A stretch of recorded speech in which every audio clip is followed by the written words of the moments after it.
Good morning, Alex and friends. I'm Grace. Today is Tuesday, November 26th, 2024, and you're listening to Alex's News.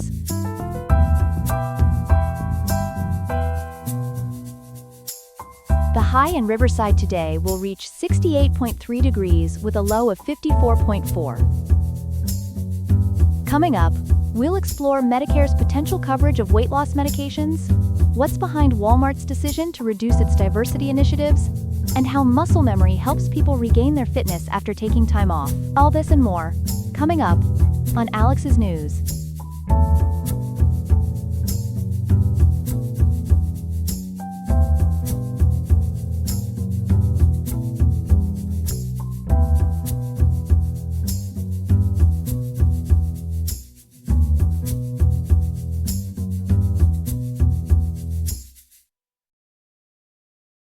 We begin tonight with a major healthcare proposal from the Biden administration that could affect millions of Americans struggling with obesity. Joining us now is our healthcare correspondent, Ethan Parker. Ethan, tell us about this groundbreaking proposal. Thanks, Grace. The Biden administration has put forward what could be a transformative rule for Medicare and Medicaid coverage. According to reporting from the Associated Press, this proposal would require these programs to cover expensive weight loss medications like Wegovy and Ozempic for the first time in their history. And how many Americans could potentially benefit from this coverage? Based on Reuters analysis, we're looking at approximately 7.5 million people initially.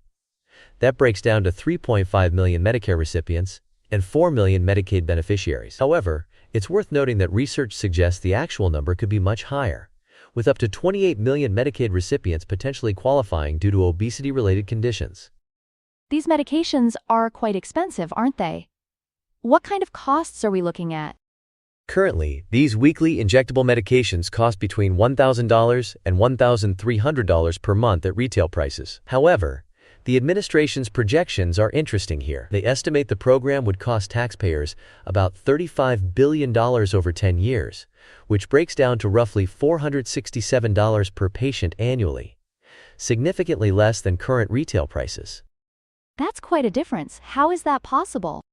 Well, Grace, that's due to the Medicaid Drug Rebate Program, which typically reduces drug costs by more than 50% through mandatory discounts. It's a complex system that helps make these medications more affordable for government programs. Looking ahead, what's the timeline for this proposal? According to current projections, the proposal wouldn't be finalized until January 2025. That's about 14 months from now. However, there's some uncertainty here, as this would be after the presidential transition, and the incoming administration has different priorities, focusing more on coverage for healthy foods and gym memberships rather than medication. Thank you for that comprehensive breakdown, Ethan. We'll be sure to keep following this story as it develops. And now to our second story of the morning. Walmart, America's largest private employer, is making headlines with significant changes to its diversity policies. Here with more details is our business correspondent, Chloe Martinez. Chloe, what can you tell us about these changes? Thanks, Grace. According to NPR's reporting, Walmart is implementing substantial rollbacks to its diversity, equity, and inclusion policies, commonly known as DEI. This affects their massive workforce of 1.6 million U.S. employees, and the changes are quite comprehensive. What specific changes are we looking at here, Chloe? Well, Grace, the Associated Press reports that Walmart is not renewing its 5-year commitment to a racial equity center that was established in 2020 following George Floyd's death. They're also withdrawing from the Human Rights Campaign's annual benchmark index for LGBTQ+ workplace inclusion, and they're eliminating any priority treatment for suppliers based on race or gender. Can you tell us about Walmart's current workforce makeup before these changes take effect? According to KWCH, women currently make up 55% of Walmart's total U.S. workforce, with 36.75% in officer positions. As for racial diversity, people of color represent 51.54% of their workforce. Breaking that down further, we're looking at about 22.58% Hispanic or Latino employees, 18.96% Black or African American, and smaller percentages of other racial groups. What's driving these changes at this particular moment?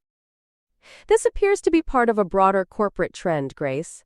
The decision comes in the wake of the Supreme Court's ruling on affirmative action in college admissions last June.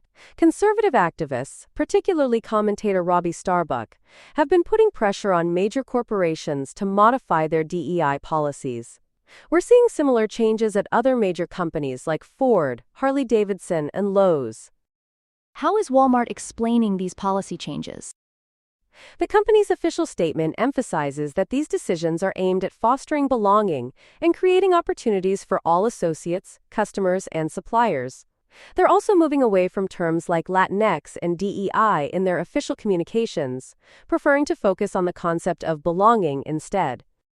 Thank you for that comprehensive report, Chloe.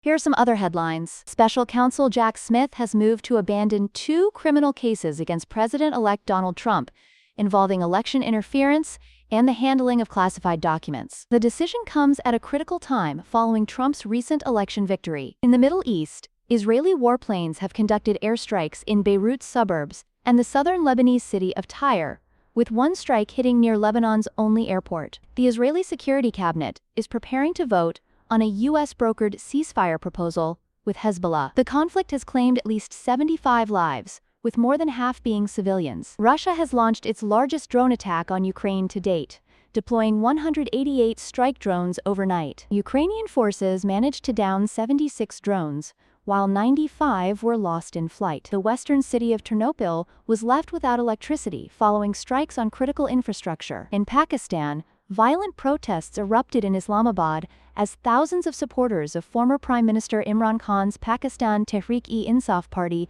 demanded his release from custody. At least 6 people were killed in clashes with law enforcement. And finally, the Democratic National Committee has announced plans to elect new party leadership on February 1, 2025, just days after Donald Trump's inauguration.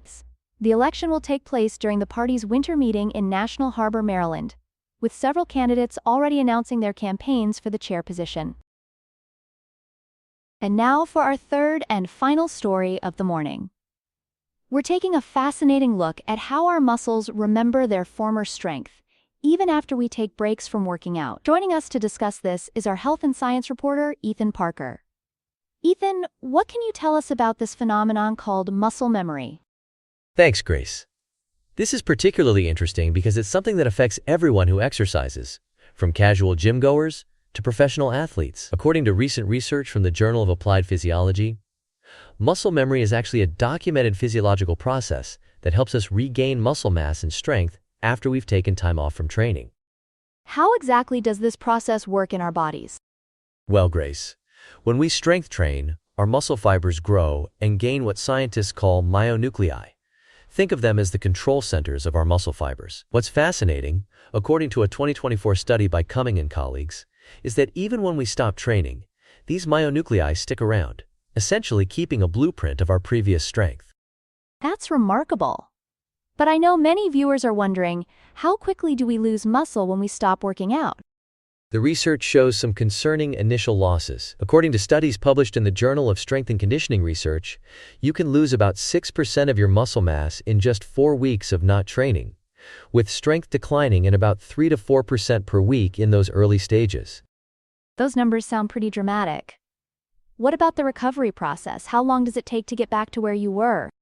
That's actually the good news, Grace. The latest research indicates that most people can restore their strength levels within 4 to 6 weeks of resuming training, while muscle mass typically returns within 8 to 12 weeks. And while you might have heard the old saying that it takes half the time to regain what you've lost, scientists note this is more of a general guideline than a strict rule. This seems particularly relevant as we approach the new year when many people start thinking about their fitness goals. Any final insights for our viewers? Yes, Grace. The key takeaway from all this research is that our bodies are remarkably resilient. Even if you've taken a break from exercise, those previous workouts weren't wasted. Your muscles retain that cellular memory, making it easier to get back to your former fitness level when you resume training. Thank you, Ethan, for breaking down this complex topic for us this morning. That's all we have for now.